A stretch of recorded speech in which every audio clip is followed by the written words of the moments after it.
Esu Benas Alejūnas, šiaulietis, pats tikriausias šiaulietis, tapytojas.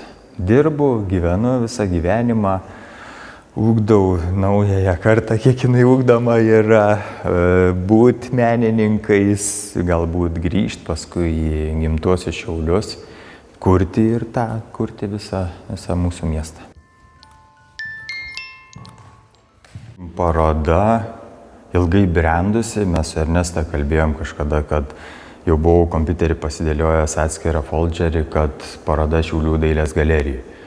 Ir taip sutapo, kad miesto paroda, nominacija, paraginimas dar vienas toks, kaip paimti ir padaryti. Tada pradedi žiūrėti erdves, atsirinkinėti darbus ir formuoti visą kolekciją. Tai jeigu, sakykime, aš taip skirstau, šita paroda yra iš tokių dviejų dalių. Viena didesnė yra grynai portretai, kita mažesnė, kur yra kūdikėliai. Yra toks kaip laiko ratas, nes du darbai yra apie mane, grynai aš mažiukas, 86 metai, Černobylis, perestroika, sovietmetis, ir visi ten tie bardakai. Tai sakykime, šitoks darbas buvo ir jisai 19 tapytas, tai realiai jau 5 metai tam darbui ir aš jį norėjau parodyti ir pakabinti šalia 24, realiai naujausias mano darbas, čia tapiau sūnų. Gimė 23 metais, o 23 metais prasidėjo karas Ukrainoje. Taip sąlyginai prasidėjo, 14 prasidėjo, bet tas toks masinis labai, kas labai sukrėtė ir nenori apie tai kalbėjo ar kažkiek tai persikėlė į kūrybą. Ir žiūrė, kad realiai laikas bėga, bet tie ratai sukasi. Mes gyvenam tokiam regione ir tos aktualijos, tie visi tokie momentai, jie kartojasi, ta istorija kartojasi, žmonės nesimoko iš klaidų ir taip toliau ir panašiai. Aišku, mes gal mokomės, bet kaimynai nesimoko ir taip toliau.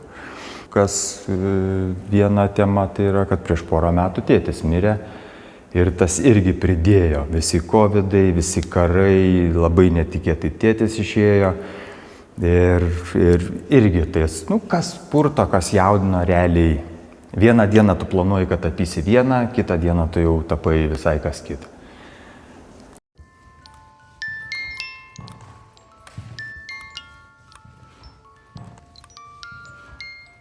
Aš baigiau Šiaulių universitetą menų fakultetą, tiek bakalaurą, tiek magistrą, tapybą, jau grynai tapybą. Ir tie metai buvo kaip pagalvojai, vieni geriausių.